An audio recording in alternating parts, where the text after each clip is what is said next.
नमस्कार, one India Hindi में आपका स्वागत है। देश की अर्थव्यवस्था में कोविड के शुरुआती झटके के बाद सुधार दिखाई दे रहा है।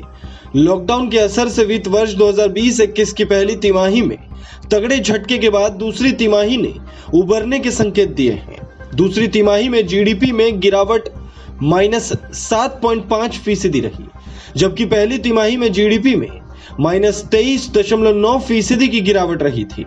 लेकिन देश तकनीकी मंदी की चपेट में जाता दिख रहा है। अगर पहली तिमाही से तुलना करें तो अर्थव्यवस्था को रिकवरी मिली है, लेकिन इसके बावजूद नेगेटिव ग्रोथ इकोनॉमी के लिए सही संकेत नहीं है।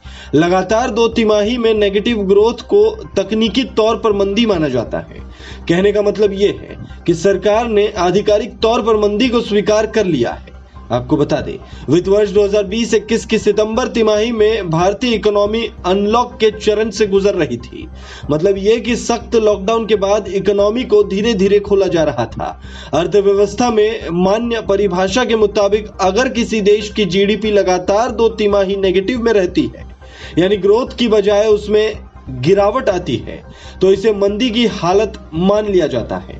यूं समझ लीजिए कि तकनीकी तौर पर देश आर्थिक मंदी में फंस चुका है, क्योंकि इस वित्त वर्ष की लगातार 2 तिमाही में जीडीपी नेगेटिव में है। चीफ इकोनॉमिक एडवाइजर ने आंकड़ों पर कहा कि हमारी इकोनॉमी बेहतर कर रही है। कोरोना से पहले इकोनॉमी ने बेहतर प्रदर्शन किया था, लेकिन आपदा की वजह से सुस्ती आई।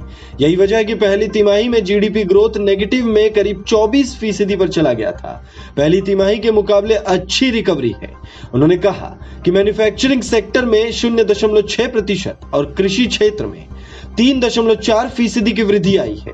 रिजर्व बैंक ने सितंबर तिमाही में जीडीपी में 8.6% की गिरावट का अनुमान लगाया था। केयर रेटिंग्स ने सितंबर तिमाही में जीडीपी में 9.9% की गिरावट का अनुमान लगाया था। कहने का मतलब यह है कि इस लिहाज से इकोनॉमी ने बेहतर प्रदर्शन किया है। इस बात की उम्मीद की जा रही है कि तीसरी और चौथी तिमाही में अर्थव्यवस्था में मामूली सुधार हो सकता है।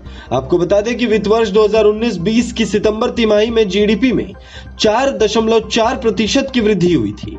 कोर सेक्टर की बात करें तो अक्टूबर में ग्रोथ -2.5% रही, जो सितंबर में 0.8% के मुकाबले कम है। कोयला, कच्चा तेल, उर्वरक, स्टील, पेट्रो रिफाइनिंग, बिजली और नेचुरल गैस उद्योगों को किसी अर्थव्यवस्था की बुनियाद माना जाता है। यही 8 क्षेत्र कोर सेक्टर कहे जाते हैं। इस खबर में फिलहाल इतना ही। तमाम अपडेट्स के लिए बने रहिए वन इंडिया हिंदी के साथ।